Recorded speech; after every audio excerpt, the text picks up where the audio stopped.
Bonsoir. Okay. Dans le cadre de la psychologie évolutionnaire, toujours dans le cadre de cette psychologie, ce que je vais étudier avec vous aujourd'hui, c'est l'équilibre des forces chez l'homme.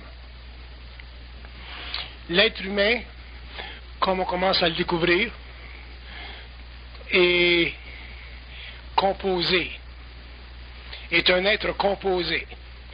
Et quand je dis composé, je veux dire qu'il est à la fois dans le matériel, il est à la fois dans le monde astral, et il est à la fois dans le monde d'une conscience mentale qui n'est pas encore totalement réalisée chez lui. Et à cause de cette situation, il n'a pas une identité parfaite. Mais dans la vie, au cours de son expérience, il s'aperçoit que lorsqu'il a à prendre des décisions, lorsqu'il a à changer une direction, lorsqu'il a à réagir, lorsqu'il a à agir, il est tiraillé, dans ce sens que sa conscience n'est pas parfaitement équilibrée.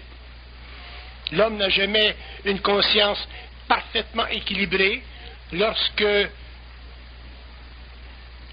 prend conscience dans sa vie de certains événements, que ce soit la mort, que ce soit la joie, que ce soit la maladie, que ce soit le travail, que ce soit tout événement qui frappe sa conscience. Il ne sait pas comment parfaitement traiter avec les événements, avec les incidents qui marquent sa conscience. Et à cause de ceci, l'homme n'est pas parfaitement à l'aise avec la vie. Mais ça fait partie de son évolution d'en arriver à être à l'aise, d'en arriver à pouvoir, à travers n'importe quel arrangement événementiel, pouvoir traiter avec ses dysfonctionnalités afin que lui, en tant qu'être, puisse toujours retomber sur ses jambes, toujours se découvrir à nouveau, toujours se prendre en main, ne jamais être affecté par la vie dans le sens d'une conscience inférieure. Et pour ça, ça demande qu'il ait une science suffisamment développée concernant la structure psychique de son moi. Alors nous avançons aujourd'hui à la fin du XXe siècle que l'homme est un être qui ne se connaît pas pour les raisons suivantes. Premièrement, parce qu'il n'est pas suffisamment intelligent de l'intelligence qui est en lui. L'homme ne connaît pas l'intelligence qui est en lui. Il n'a pas conscience de l'intelligence qui est en lui. Il n'est pas en communication avec elle. Il l'a subie à travers son mental inférieur, donc à travers ses pensées subjectives, mais il n'a pas le contrôle psychique de son moi. Comme il n'a pas le contrôle psychique de son moi, il n'est pas capable de manifester dans son expérience le pouvoir de sa volonté au-dessus ou au-delà de toutes les craintes qui sont dirigées vers son mental par les forces de sa nature planétaire, c'est-à-dire par les forces de son inconscient que l'on retrouve dans sa personnalité, dans l'agrégat de sa personnalité et dans la dysfonctionnalité psychique de son moi. Donc l'homme, techniquement, sur le plan matériel, est un être qui est toujours en voie d'expérience. Étant en voie d'expérience, il a très peu de temps dans la vie d'exprimer sa conscience totale. Il a très peu d'occasions de pouvoir réellement manifester globalement son être et de venir dans le monde, quel que soit son travail, quelle que soit sa fonction, quelle que soit sa relation avec le monde, devenir réellement un être intégral, c'est-à-dire une personne qui a la capacité d'influer sur le monde à une échelle ou à une autre, mais de manière créative. Et comme l'homme n'est pas capable d'influer dans le monde, il n'est jamais capable de recevoir du monde une vibration qui lui indique qu'il est toujours un être de lumière, qu'il est toujours un être capable de créer un sentier, qu'il est toujours un être qui est à la fois intelligent et à la fois meneur d'hommes. Donc l'homme n'est pas un meneur d'hommes, il est mené par les hommes, il est mené par les événements créés par les hommes, mais il est absolument sans puissance parce qu'il n'est pas capable de résoudre les conflits intérieurs de sa conscience planétaire qui font de lui un être expérimental, qui font de lui un être existentiel, qui n'est pas capable de savoir parfaitement, toujours, à chaque instant de sa vie, qu'il est en voie d'évolution en dehors d'une programmation planétaire. Il est toujours en voie d'expérience, il est toujours en voie d'expérience à l'intérieur d'une programmation, il n'est jamais libre, il n'est pas capable de casser, de fracasser le moule qui lui a été imposé par la naissance. Il n'est pas capable de se projeter à l'extérieur de la mémoire de sa race. Il n'est pas capable de savoir ce que les hommes ne savent pas. Il n'est pas capable de connaître ce que les dieux lui cachent. Il n'est pas capable d'être intégral, c'est-à-dire un être réellement unifié à sa source, en fusion, en conscience et en puissance vibratoire. Donc l'homme sur la terre fait réellement piètre figure, et à cause de ceci, il est voué pendant des siècles et des siècles à supporter une condition d'évolution qui ne réfléchit pas réellement sa noblesse, mais qui fait simplement donner à son inhumanité une plus grande démesure de sa réalité non expérimentée. Donc, pourquoi? Parce que l'homme ne connaît pas et ne sait pas comment traiter avec le déséquilibre de ses énergies. Il est évident que lorsque quelqu'un dans votre famille meurt, vous vivez un choc. Il est évident que lorsque vous perdez votre travail, vous vivez un choc. Il est évident qu'à partir du moment où vous vous levez le matin dans la vie, vous vivez des chocs, une suite de chocs, durant la journée, durant la semaine, durant le mois.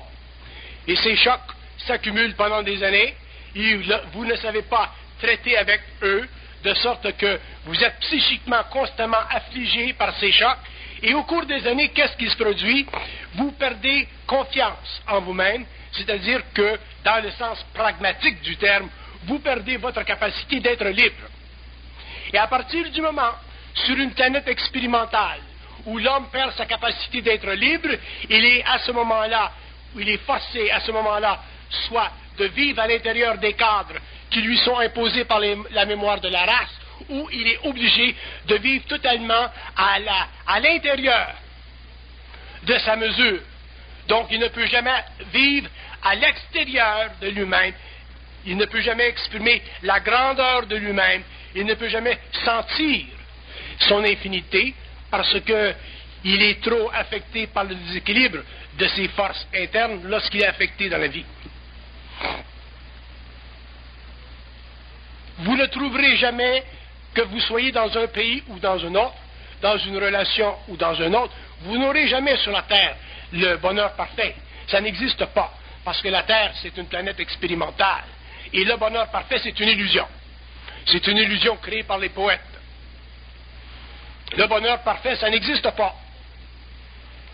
D'ailleurs, c'est une impossibilité sur le plan matériel, pour la simple raison que la conscience des cellules est constamment séparée du corps cellulaire intégral de la conscience lumière de l'homme, que j'appelle le corps éthérique.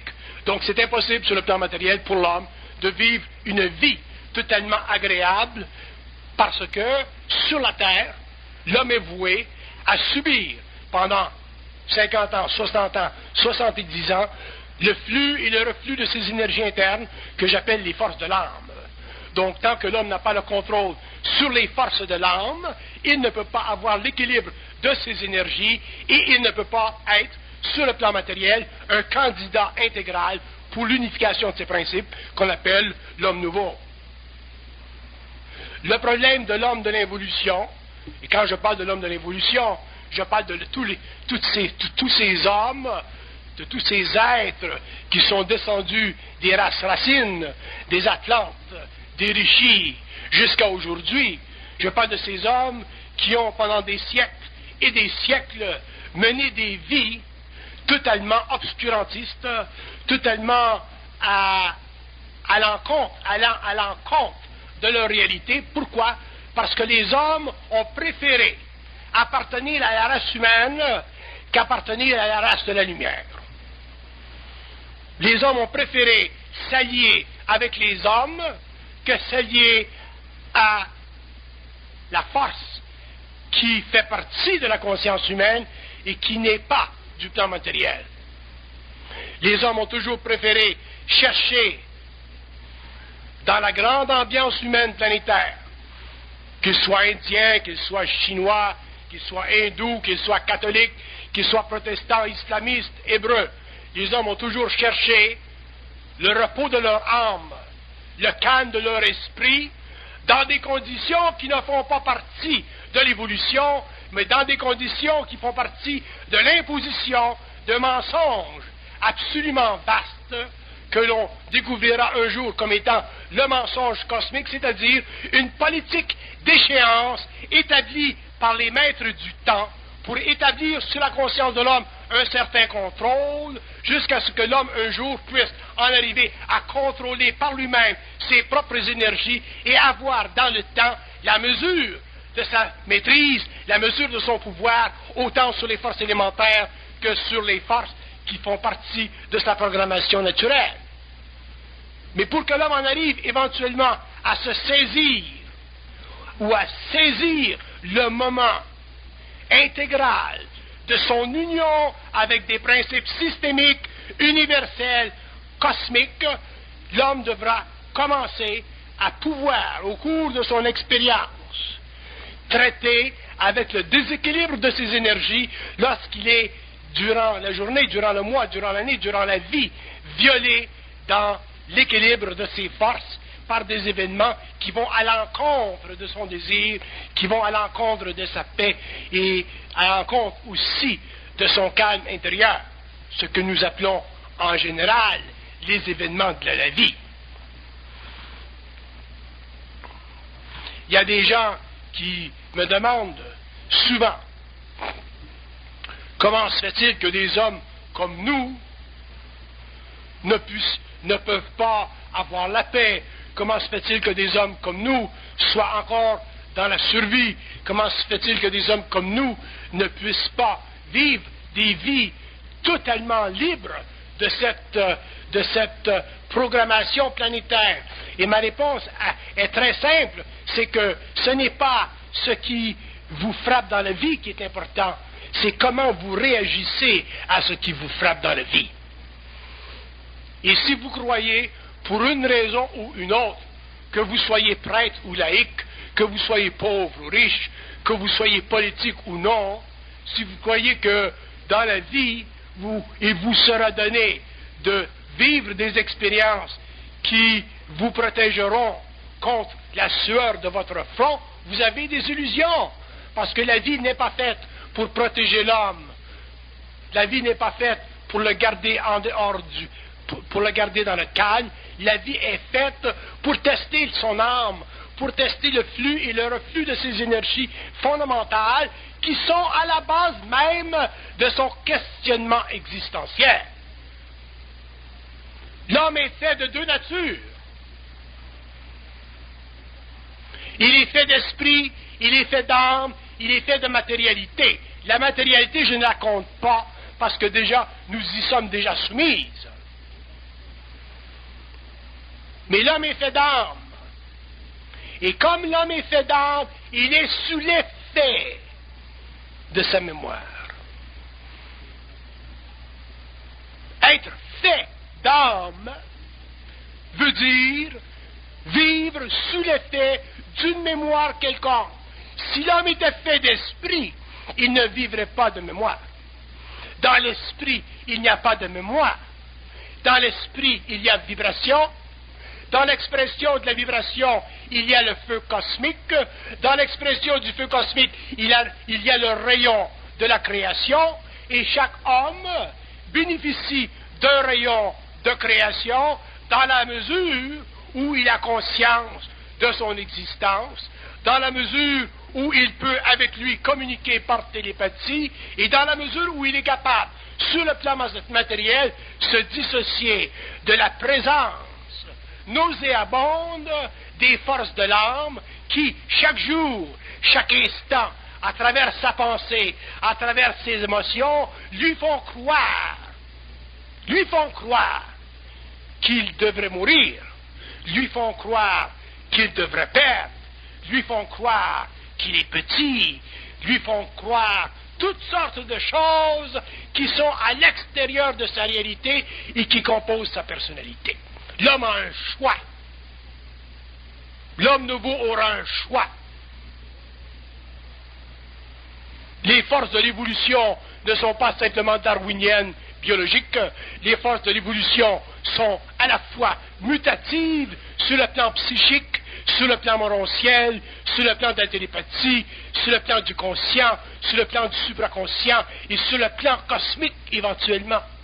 Donc les forces de l'évolution sont forcément amenées au cours des générations et des siècles à devoir se présenter à l'homme, mais lorsqu'elles se présenteront à l'homme, l'homme aura à ce moment-là le choix d'aller dans une direction ou dans une autre, c'est-à-dire sortir de la mémoire de sa race pour cesser d'épouser son contrat psychologique avec une humanité insuffisante, pour en arriver un jour à établir un lien personnel, transpersonnel, prépersonnel, avec une entité, une intelligence, un principe, un rayon, une réalité, une source qui est lui-même sur le plan systémique, si l'homme veut se sortir de l'évolution et commencer à entrer dans l'âge de l'information, l'âge de la connaissance, ce que vous appelez l'âge du Verseau, mais aujourd'hui dans une phase extrêmement spiritualisée qui, au cours des siècles,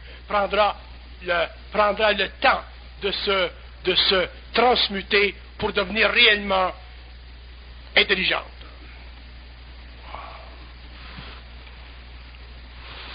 Pourquoi l'homme a tant de difficultés à traiter avec le déséquilibre de ses énergies? Parce que l'homme,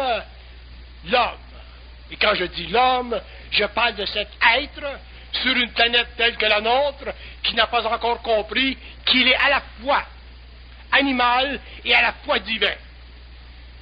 Un homme qui n'a pas compris qu'il y a en lui une divine nature, c'est-à-dire une nature qui n'est pas spirituelle dans le sens divin de l'involution, mais qui est spirituelle dans le sens évolutif du futur, dans le sens où l'homme, avec le temps, devra prendre conscience totale et intégrale de sa nature.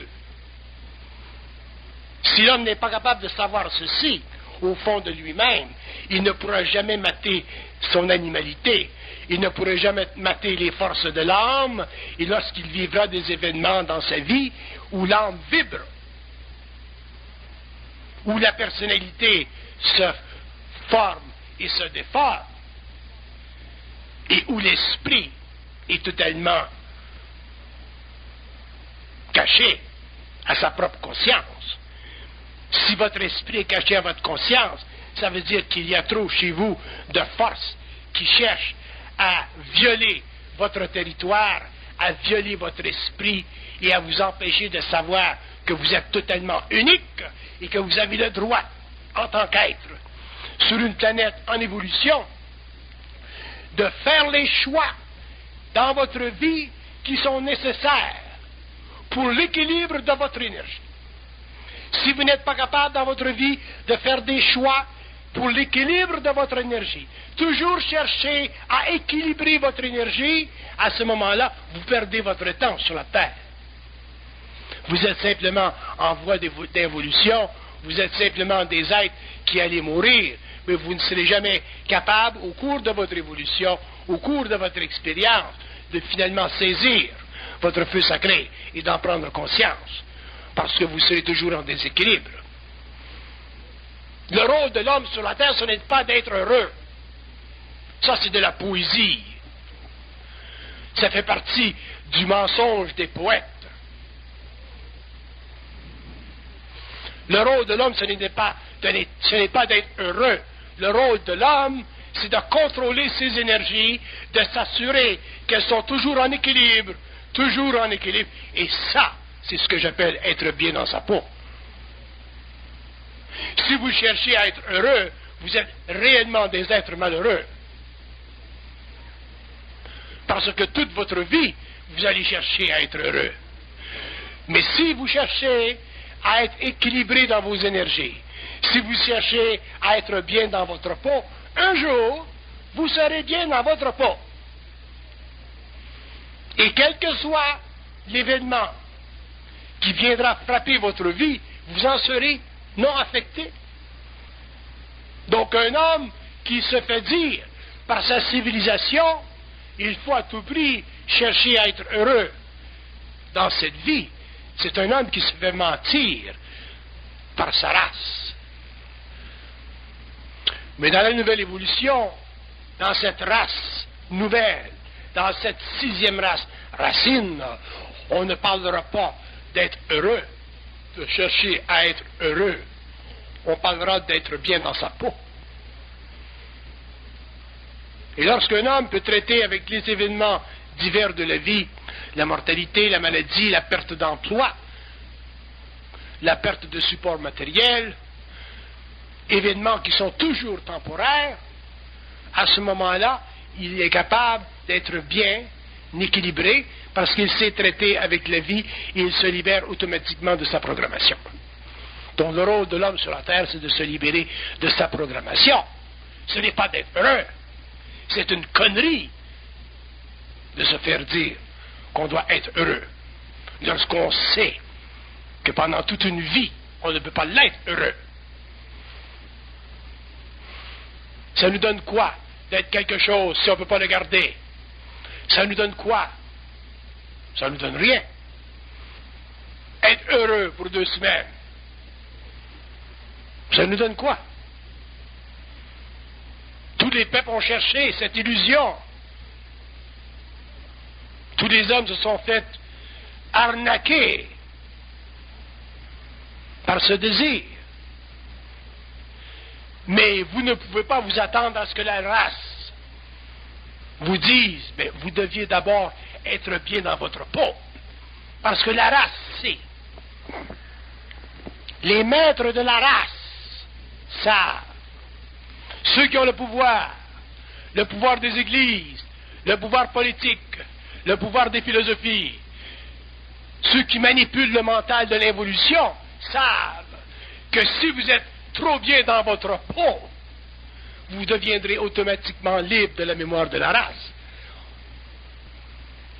Le plus grand piège de l'homme moderne, de l'homme de l'évolution, la plus grande illusion de l'homme de l'évolution, ce fut la mémoire de la race. Et c'est la mémoire de la race qui a structuré, qui a donné les facettes de l'architecture de la personnalité de l'homme. Et c'est avec ceci que nous vivons aujourd'hui. Ne demandez-vous pas pourquoi la jeunesse, à la fin du 20e siècle, par intuition, souvent bête, mais quand même par intuition, veut fracturer, briser le pouvoir du passé sur sa conscience contemporaine. Pourquoi les jeunes sont en rébellion? Ce n'est pas parce qu'ils veulent se rebeller, c'est parce qu'ils sentent qu'il y a un mensonge dans la mémoire de la race. Que vous soyez hébreu, islamique, catholique, hindou, noir, blanc. Et la jeunesse sent ceci. Ils ne peuvent pas l'expliquer, mais ils le sentent. Et nous revenons constamment à la mémoire de la race. Nous revenons constamment à ces façons de penser, à ces façons d'agir, qui scélérosent nos mouvements et qui nous empêchent d'être des êtres libres, c'est-à-dire des êtres capables d'être bien dans leur peau. C'est ça que ça veut dire être libre. Être bien dans sa peau. Un homme qui n'est pas bien dans sa peau n'est pas libre, même s'il professe la liberté.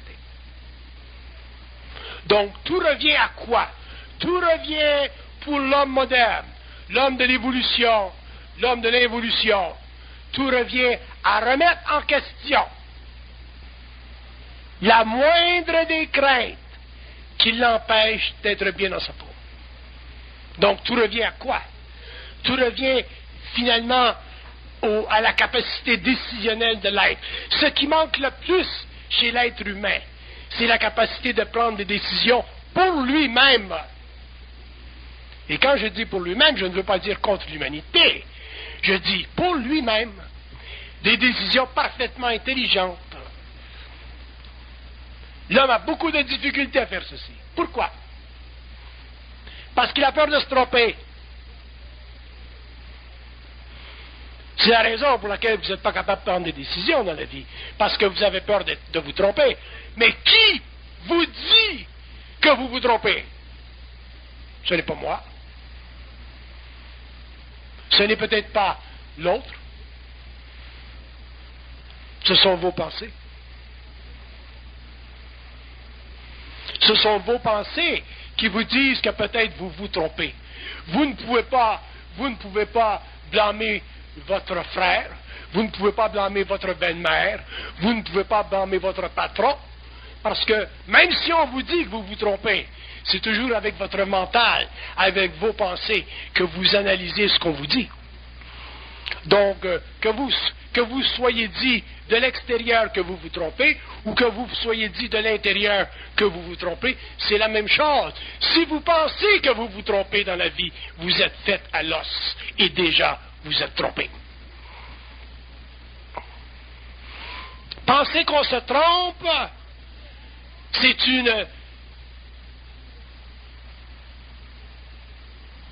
pour l'individu, c'est une insulte à son intelligence. Parce que ça implique déjà qu'il y a en vous de la confusion.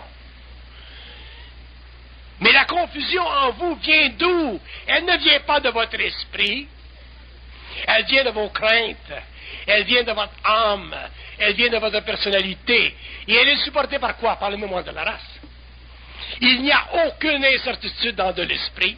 Il n'y a aucune crainte de se tromper dans l'esprit. Pourquoi? Pourquoi? Parce que l'esprit ne réfléchit pas. Alors que l'ego, qui est la réflexion constante des forces de l'âme, est constamment en réflexion. Mais vous réfléchissez sur quoi? Vous réfléchissez de quoi? Vous réfléchissez pourquoi? Vous réfléchissez pour rien. La seule raison pour laquelle vous réfléchissez, c'est parce que vous avez peur de fléchir votre muscle mental. Vous avez peur de vous mettre en action. Vous avez peur de vous projeter dans le temps. Vous avez peur d'être. Vous avez peur, autrement dit, d'être plus grand que ce que vous êtes, parce que vous n'avez pas la mesure de cette grandeur, vous n'êtes pas habitué à votre grandeur, et vous préférez, pour le moment, demeurer dans une mesure inférieure, afin de ne pas prendre de chance d'être plus grand que vous êtes. Je connais une femme qui va s'acheter des souliers, et chaque fois qu'elle s'achète des souliers, elle revient à la maison. Au magasin, elle aime les souliers, mais rendue à la maison, elle doute de ses souliers. Elle doit retourner au magasin pour changer d'idée. Elle n'est pas capable de prendre une décision nette sur une paire de souliers. Donc, si vous n'êtes pas capable de prendre une décision nette sur une paire de souliers, comment allez-vous prendre une décision nette sur votre vie, la direction de votre vie? J'ai un monsieur qui ne veut pas prendre de décision de laisser son bureau après 18 ans de travail. Je dis, pourquoi vous ne prenez pas de décision? Ben, il dit, parce que je ne sais pas comment ça va aller. J'ai quand même 18 ans de travail, un autre 6 ans et je suis retiré. Mais j'ai dit, vous êtes bien comme ça? Il dit, non, je ne suis pas bien comme ça. Mais j'ai dit, alors à ce moment-là, c'est la faute de qui? Ben, il dit, c'est le système. Il dit, on me promet quelque chose dans 6 ans, je me retire. Je ne veux pas laisser tout ça dans les airs. Il ne peut pas prendre de décision. J'ai dit, qu'est-ce que c'est le problème avec votre travail? Il dit, il me rend malade. J'ai dit, dans 6 ans, vous ne serez pas assez en vie pour récupérer ce qu'on vous promet. Le plus grand problème de l'homme sur la Terre, c'est son incapacité de prendre des décisions parce que ses énergies sont toujours déséquilibrées. Sinon, vous auriez toujours la tête vide. Normalement, un être humain doit avoir la tête vide. Mais nous n'avons pas la tête vide. Nous avons la tête pleine. Pleine de réflexions, pleine d'excuses, pleine d'ambiguïté, pleine de confusion. Regardez dans le domaine de l'amour ce que nous vivons.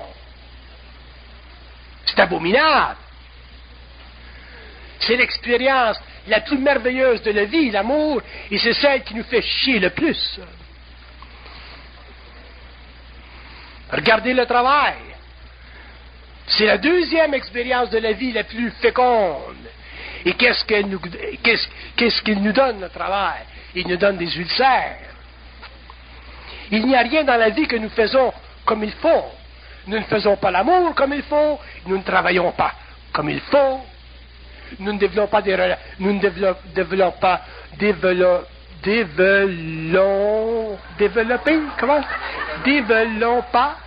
comment on dit? En tout cas, you know what the fuck I mean? Parce que nous ne faisons rien comme il faut. C'est abominable.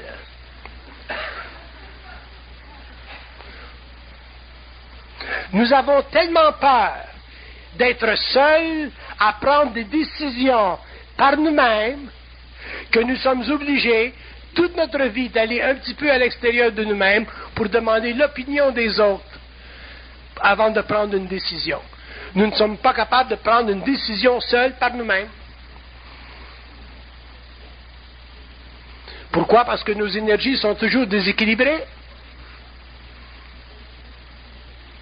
Donc je deviens spécifique sur le déséquilibre des énergies. On me dit dans ma tête que l'homme est incapable de supporter la paix. Nous ne sommes pas capables de supporter la paix. Nous voulons la paix. Nous cherchons la paix, mais nous ne sommes pas capables de la supporter. Et je vais vous dire pourquoi. Parce que la paix, premièrement, elle n'existe pas dans les conditions où nous fonctionnons actuellement. Donc, au lieu de vivre et de prendre des décisions qui nous amèneraient la paix, nous prenons des décisions qui nous amènent une fausse paix temporaire parce que c'est moins difficile. Parce que la paix, autrement dit, l'équilibre de nos énergies, c'est quelque chose qui ne fait pas partie de la programmation. Tous les hommes sur la Terre sont voués à la programmation, c'est-à-dire à l'absence de paix. Donc la paix, c'est quoi? C'est vivre en dehors de la programmation. Mais vivre en dehors de la programmation, ça demande quoi? Ça demande une capacité de restructurer notre vie, non pas en fonction des forces de l'âme, c'est-à-dire en fonction de nos personnalités, mais en fonction de notre esprit, c'est-à-dire notre intelligence intégrale. Et nous avons la peur de le faire. Nous avons la crainte de le faire. Parce que nous n'avons jamais, au cours de notre existence, entré dans un territoire, dans une expérience de vie, dans un niveau de vie où nous étions seuls à juger de notre mesure, sans l'apport, sans le support de la mémoire de la race. Demandez à un Italien de se libérer de la mémoire de la race. Demandez à un Irlandais de se libérer de la mémoire de la race.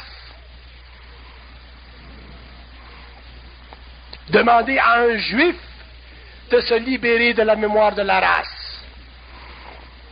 À à un islamiste de se libérer de la mémoire de la race,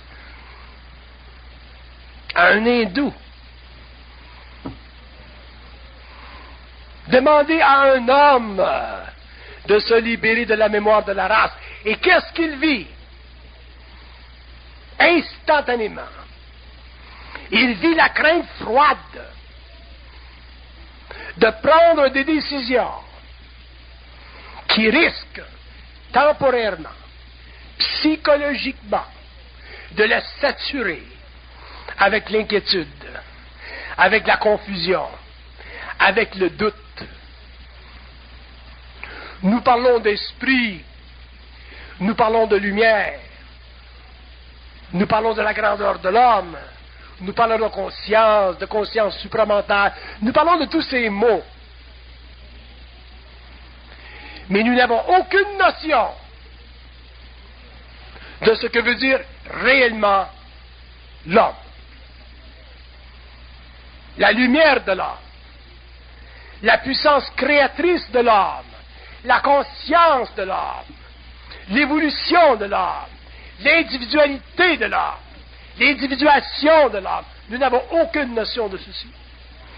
Parce que, pour entrer dans ce territoire, dans cette nouvelle évolution, dans ce nouveau terrain psychique, dans cette nouvelle conscience, nous serons obligés, bon gré mal gré, d'éteindre les chandelles de l'évolution.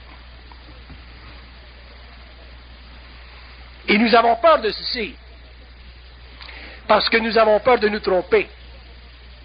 Et pourquoi les hommes ont peur de se tromper? Parce que les hommes n'ont pas suffisamment conscience de leur puissance, de leur support et de leur lien avec l'invisible.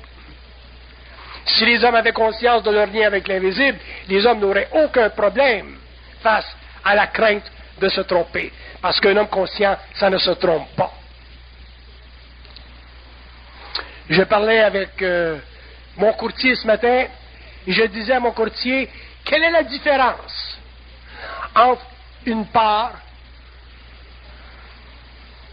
de 100$ et 100 parts de 1$? Il dit, c'est la même chose. J'ai dit, vous dites qu'une part de 100$, c'est la même chose que 100 parts de 1$. Il dit, oui, c'est la même chose. Et je lui ai dit, c'est pas la même chose. Parce que si vous avez une part de 100$ et que vous attendez de faire 100% de profit, pour que la part de 100$ passe à 200$, ça va être beaucoup plus long que 100 parts d'$1, 100 parts à 1$ de passer à 2$. J'ai dit, c'est psychologique. Sur le papier, c'est la même chose. En comptabilité, c'est la même chose. Mais psychiquement, ce n'est pas la même chose. Donc j'ai dit, ne cherchez pas, ne m'appelez pas au téléphone pour me vendre des parts sur la bourse américaine de 90 à 100$. Appelez-moi pour me vendre des parts de 10$, 15$, 20$.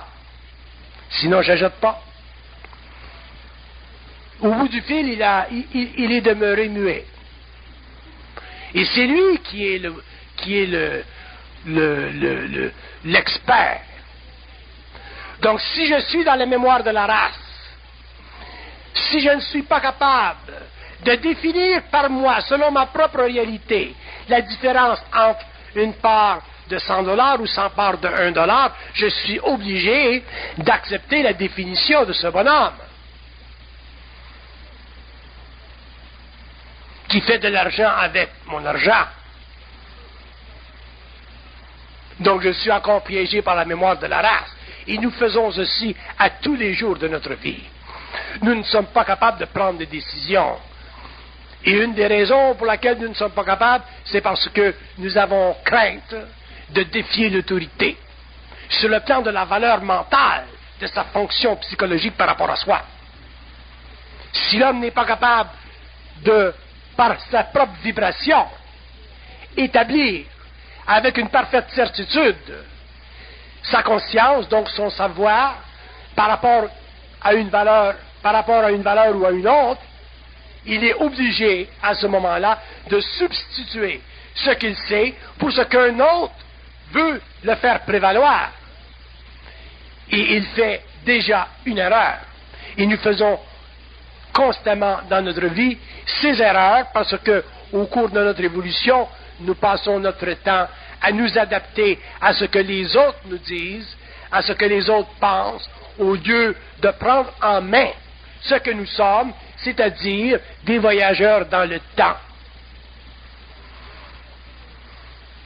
qui sont très bien doués pour la décision et qui sont capables de supporter la décision. C'est seulement dans ce temps-là que nous sommes libres des conflits intérieurs. Si vous vivez mentalement par rapport aux hommes, par rapport aux valeurs de l'homme, de l'humanité, de l'évolution, vous serez toujours débalancé dans vos énergies. Le rôle de l'humanité, ce n'est pas de lancer l'homme dans son propre espace. Le rôle de l'humanité, ce n'est pas de libérer l'homme de son inconscience. C'est de créer en lui suffisamment de déséquilibre, de confusion, pour qu'il continue à appartenir à la mémoire de la race. L'humanité, c'est la matérialisation sur la terre du monde des morts. C'est la matérialisation sur la terre des forces de l'âme, des forces astrales. L'humanité n'a rien à voir avec la conscience morocielle systémique. C'est un autre temps, ça. Et au lieu d'utiliser les événements dans la vie, tous les événements, n'importe quelle sorte d'événements, pour tester notre capacité de toujours mettre l'équilibre dans nos énergies, c'est-à-dire de nous soulever au-dessus de la mémoire de la race qui nous influe autant dans le rêve que le jour. Au lieu de faire ceci, nous nous endormons et nous passons de grandes années de notre vie totalement endormis. Et nous voulons quoi? Nous cherchons quoi? Nous cherchons un peu dans le monde des points de lumière. Nous cherchons dans le monde des sources de connaissances. Nous cherchons dans le monde des écoles qui vont nous donner des réponses. Il n'y en a pas d'écoles dans le monde qui vont vous donner des réponses. Il n'y a pas d'hommes qui vont vous donner des réponses. Il n'y a pas de maîtres qui vont vous donner des réponses. Il y a des êtres qui vont vous inviter à regarder la vie d'une certaine façon. Oui, c'est tout ce qu'ils peuvent faire. Le reste, l'homme doit le faire par lui-même parce que, ultimement, l'homme est un être qui doit être créateur. Et être créateur, ça veut dire engendrer à partir de soi. Engendrer des décisions à partir de soi dans un milieu d'expérience quelconque, que ce soit sur le travail, que ce soit dans vos intimités, que ce soit dans vos relations humaines. Être créateur, c'est engendrer à partir de soi. Mais avec quoi comme support? Rien. Sinon, vous allez toujours chercher le support de la mémoire de la race. Comment mes pères ont fait ceci? L'homme nouveau ne demande pas comment mes pères ont fait ceci. L'homme nouveau trace un nouveau sentier pour lui-même, par lui-même. L'homme nouveau ne fait pas partie de la mémoire de la race. Il est individué et ultimement, il est un être constamment informé de l'intérieur. Mais informé de l'intérieur ne veut pas dire déformé de l'intérieur. Informé de l'intérieur veut dire avoir une conscience vibratoire suffisamment souple pour savoir que nous avons raison en tant qu'individu. Au-dessus et au-delà de ce que la mémoire de la race nous présente comme alternative, sinon vous n'avez aucune individualité. Vous faites partie de ce que nous appelons la race humaine, la grande vague. Donc, il y a une suite, une chaîne d'événements dans votre vie qui vous confrontent tous les jours. Travail, les amours, les relations, finances. Mais ces événements-là dans la vie qui vous confrontent sont justement les événements dont vous avez de besoin et qui sont à votre mesure pour tester jusqu'à quel point vous pouvez vous libérer de la mémoire de la race et équilibrer constamment vos énergies pour que dans le milieu, dans le fracas de la vie, vous soyez toujours dans un centre calme. Si vous n'êtes pas capable de maintenir un centre calme dans le fracas de la vie, mais c'est évident que vous aurez des ulcères, vous aurez le cancer, vous aurez toutes sortes de choses parce que la vie est faite pour tester vos corps. Mais si l'homme peut maintenir l'équilibre de ses énergies dans tout ce fracas d'événements, à ce moment-là, il commence déjà à prendre conscience. Il n'a plus besoin de personne. Il commence à être son propre maître. Il peut commencer même lui-même à dicter comment la vie doit être vécue par un être qui sait reconnaître d'où il est et où il s'en va. Mais si vous cherchez l'équilibre de l'extérieur, que ce soit dans le pouvoir de la politique, que ce soit dans la finance, ou dans l'amour, vous avez des illusions. Ce sont des choses qui vous sont envoyées simplement pour tester jusqu'à quel point vous avez un discernement qui vous permet d'aller plus loin que les forces de l'âme, d'aller plus loin que l'expérience de l'âme.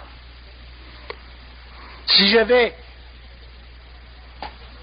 par la voie intérieure et que je demande quel est le plus grand problème de l'homme moderne, il ne sait pas comment dompter son âme. Ce qu'il veut dire, c'est qu'il ne sait pas comment traiter avec son âme.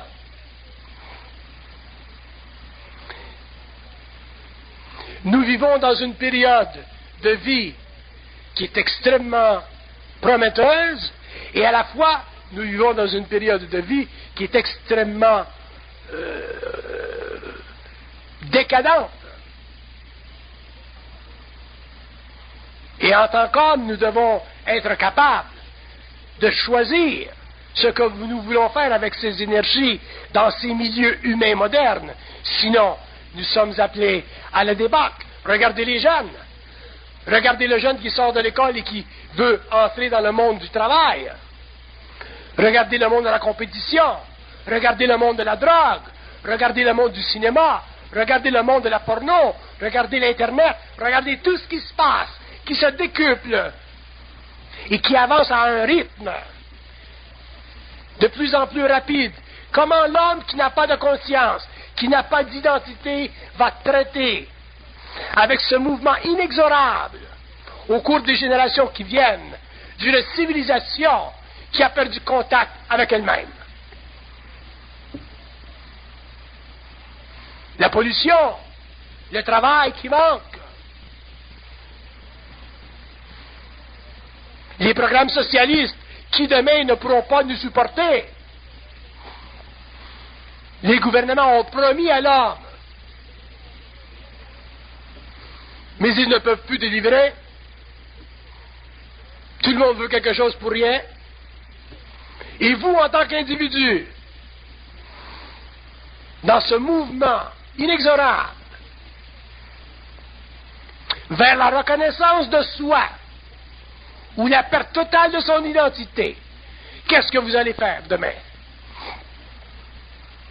Les notions des années 50 ne sont plus valables. Dans 20 ans, les notions de 95 ne seront plus valables. Le monde est en flux. Éruption volcanique. Problème de démographie. Vous avez vécu en Europe avec ces masses qui recherchent du boulot, du travail, de l'équilibre. Vous avez vécu en Afrique avec ces peuples qui se cherchent une identité économique et nationale. Vous avez vécu en Amérique du Sud avec ces peuples qui veulent copier l'Europe. Vous avez vécu aux États-Unis avec ces individus qui sont affolés par la violence, par le déséquilibre, et maintenus en respiration simplement par la télé et les histoires d'Hollywood. Vous avez vécu au Canada, ce grand pays qui n'a pas de couilles, Vous avez vécu en Asie, ces peuples qui veulent copier l'Europe et l'Amérique, mais à leur mesure, selon leurs paramètres. Il y a des forces dans le monde qui vont écraser l'homme.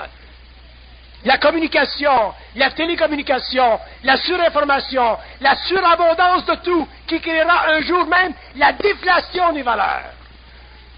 Mais qu'est-ce que vous allez faire, vous, en tant qu'individu, dans un milieu qui n'est plus capable de se corriger?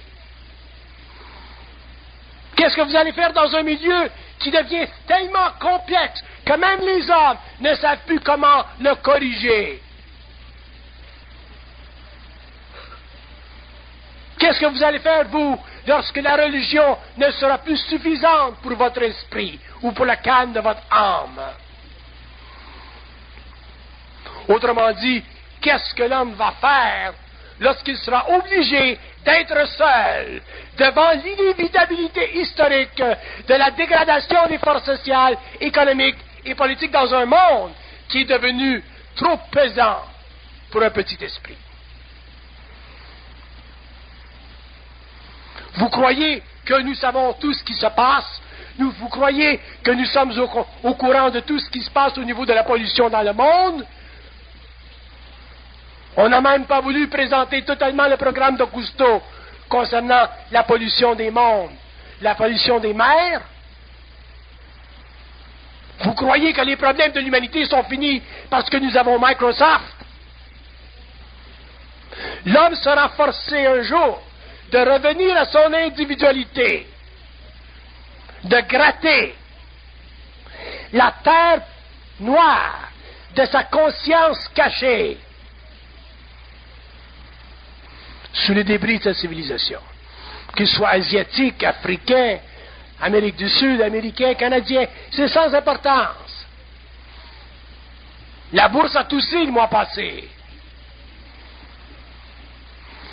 Crise économique en Orient, en Malaisie, Indonésie, Japon. Et les secousses viendront dans le monde à des moments qui sont cachés à l'homme, à l'humanité. Alors, l'homme, l'individu, un peu plus sensible, conscient, qu'est-ce qui lui restera lorsque on lui aura enlevé les sécurités fictives d'une social-démocratie ou d'un capitalisme à l'américaine? Qu'est-ce qui lui restera à l'homme? Rien d'autre que sa force intérieure. Non pas basée sur la spiritualité des systèmes de l'évolution, non pas basée sur les fabulations ésotériques et occultes de l'évolution, mais fondée sur une prise de conscience réellement unie à sa réalité. Nous avons toujours cherché Dieu, nous avons toujours cherché des maîtres, nous avons toujours cherché des religions, nous avons toujours cherché à s'accrocher à quelque chose, et toutes ces choses, au cours des siècles, se sont mutées, transmutées, transformées. Et nous allons découvrir un jour qu'il y a, dans la conscience de l'homme, chez l'homme, des territoires vastes, systémiques, non conquis, reliés entre eux par une télépathie universelle, c'est-à-dire un système de communication qui ferait de l'Internet un jeu d'enfant. Nous voulons garder notre identité parce que nous avons peur de la folie. Mais pourquoi nous avons peur de la folie?